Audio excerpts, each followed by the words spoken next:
Ayan, magluluto ako ng macaroni gratinado sa oven. Ayan po siya ng keso. Bago ko ilagay sa oven. Ayan guys.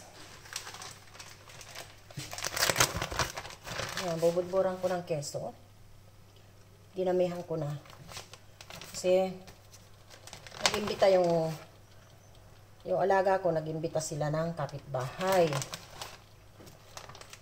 Kaya, ito ang aming hapunan. Pati kangguro na rin kasama. Nani, pala nani.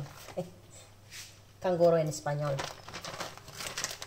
Nibita na nila yung bata, pati yung kangguro kasama na rin. Kaya, ganyan aking mga alaga. Ayan guys, isasalang ko na siya sa oven. Ay, ang init ng oven. Para maagang kumain. Kasi, mainit. Ayan. Ayan, nakalagay na sa oven. Para, ¿cómo se llama? Muy bueno que dice.